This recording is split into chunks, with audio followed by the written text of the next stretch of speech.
first one was Swing Shift. So we did that, and we met there. We fell in love, and then we got together, and we had a baby. She's the woman who made America laugh for over 5 decades. The Oscar winner with the sparkle in her eye, the laugh that never seemed to fade, the smile that carried her through Laugh-In, through Cactus Flower, through Private Benjamin and First Wives Club. But behind the sunshine, Goldie Hawn's personal life was anything but simple. 2 marriages came and went. 2 divorces left scars that neither side has ever fully hidden. And then, in 1983, something shifted. Something that has now lasted over 4 decades without a single wedding ring. This is the story of how Goldie Hawn found the one relationship that finally worked, and why, at nearly 80 years old, she still calls it the great love of her life. Before she was Goldie Hawn, America's sweetheart, she was just a little girl in Tacoma Park, Maryland, spinning across a dance studio floor. Her mother ran a jewelry shop and a dance school. Her father was a musician. Goldie started ballet at age 3, and by 10 she was dancing with a touring ballet company. She had, by all accounts, no interest in being anything other than a performer, dancing, acting, doing both, as long as she was on a stage. By the mid-1960s, she had traded ballet slippers for go-go boots, dancing in clubs around New York while chasing acting work on the side. Hollywood found her fast. In 1968, she landed a spot on the sketch comedy show Rowan and Martin's Laugh-In, and her giggly scatterbrain charm made her an overnight sensation. A year later, her supporting role in Cactus Flower won her an Academy Award. She was 24 years old, and the entire industry suddenly knew her name. What followed was one of the most enduring careers in American comedy. Butterflies Are Free, Shampoo, Foul Play, Private Benjamin, which brought her a second Oscar nomination, this time for Best Actress. Overboard, Death Becomes Her, The First Wives Club. Decades later, she was still doing it, playing Mrs. Claus opposite her own real-life partner in The Christmas Chronicles. Few actresses have had a career with that kind of staying power. But long before any of that later success, her personal life had already taken her through 2 marriages and 2 very public divorces. Before any of that, there were a handful of early relationships that never made it to the altar, including a stretch of dating actor Mark Goddard and, separately, a singer she'd met while still finding her footing in show business. Neither relationship lasted, but they were part of the years before Goldie Hawn became a household name, when she was simply a young dancer and actress trying to build a career in a notoriously difficult industry. Her first husband was Gus Triconis, a dancer and actor she met in the late 1960s, while both were working performers trying to break into the business. He'd appeared in West Side Story, and by her own account, she knew almost immediately that she wanted to marry him. They wed in Hawaii in 1969. But as Goldie's star rose through Laugh-In and Cactus Flower, Gus's own opportunities didn't follow at the same pace. An imbalance strained the marriage. They separated in 1973, though the divorce wasn't finalized until 1976, by which point Goldie had already met and become engaged to her second husband. In later years, Triconis suggested that fame had changed her, and that her new social circle, actors, directors, the trappings of celebrity, pulled her away from the life they'd built together. She remarried almost immediately. Musician Bill Hudson of the Hudson Brothers, whom she met on a cross-country flight. Their courtship moved quickly, and they wed in July 1976, in Goldie's hometown.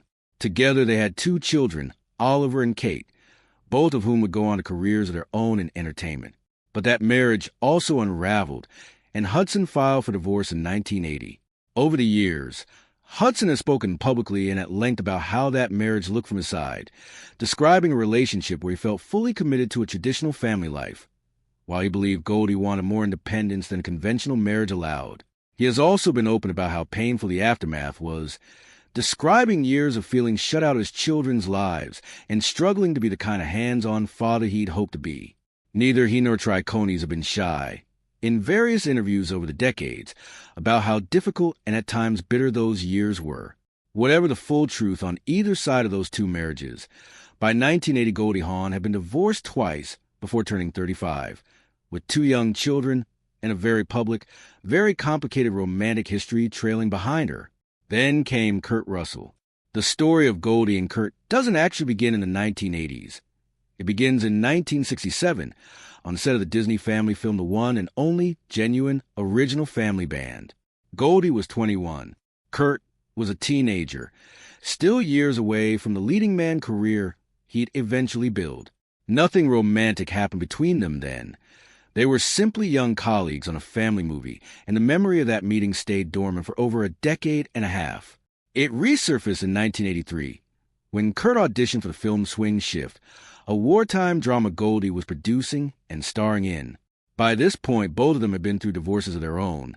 Goldie from Bill Hudson, Kurt from actress Susan Hubley, and Goldie had 2 young children, Oliver and Kate, while Kurt had a son, Boston, from his previous marriage.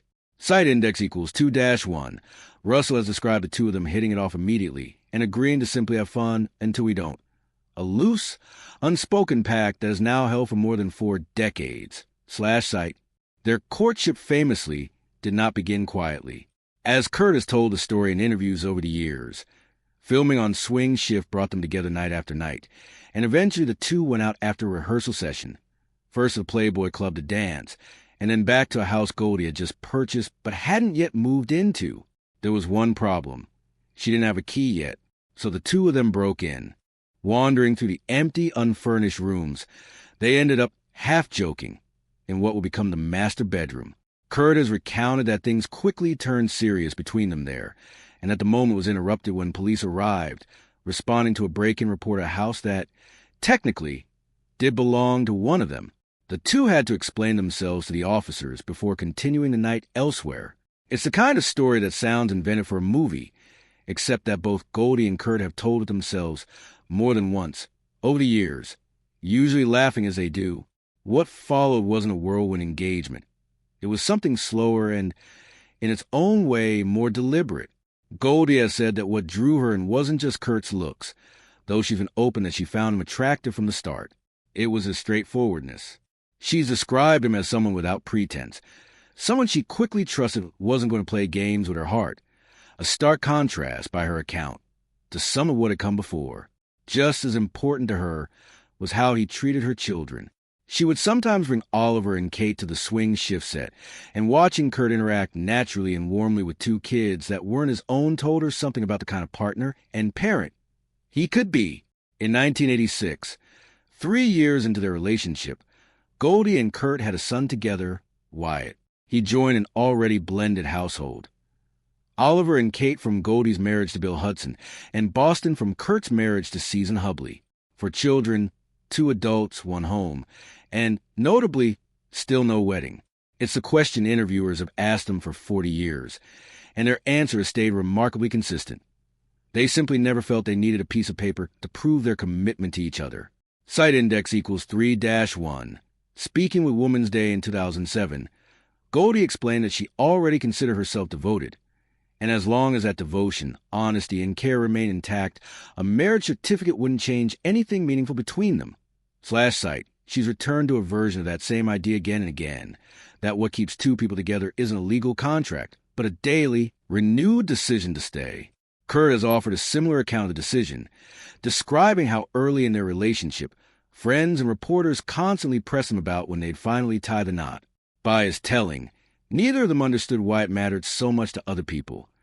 And when they eventually asked their own children what they thought about it, the kids shrugged it off too. For a couple already building a family under one roof, a wedding ceremony started to feel beside the point. Goldie has also pointed to something more personal, the pain of her own 2 divorces. She's spoken about how expensive and often damaging divorce can be, not just financially, but emotionally, particularly for children caught in the middle. Choosing not to marry, in her framing, wasn't a rejection of commitment. It was, if anything, an attempt to protect the relationship from the legal and emotional wreckage she'd already lived through twice. Their relationship is played out not just at home, but occasionally on screen together. Overboard, released in 1987, remains one of their most beloved collaborations. Goldie playing a wealthy amnesiac tricked by Kurt's character into believing she's his wife. Decades later, in 2018 and 2020, they reunited for the Christmas Chronicles and its sequel, this time playing Santa and Mrs. Claus for Netflix. with their real-life son Wyatt going on to have his own acting career, and Oliver appearing in the first film as well. Kurt has explained, when asked why they don't co-star more often, that a Goldie Hawn movie and a Kurt Russell movie tend to be very different things, and that living together, loving each other, and enjoying each other's company offset doesn't obligate two actors to build a joint filmography. They've been selective, choosing projects together only when it felt right rather than treating shared screen time as an obligation. If there's a single moment that captures the depth of their relationship in front of an audience, it's May 4th, 2017, the day Goldie Hawn and Kurt Russell received their stars on the Hollywood Walk of Fame side by side in a rare joint ceremony. Their daughter Kate Hudson spoke, along with Quentin Tarantino and Reese Witherspoon, but it was Kurt's own remarks that left the biggest impression. Site index equals 9-1. Addressing Hawn directly, Russell told her that he owed her his wonderful life, and that simply put, he cherished her, adding that nothing on the boulevard or in the sky could compare. Site, he went on to say there was no one else he'd rather have standing beside him for that honor than Goldie herself. The words visibly moved her.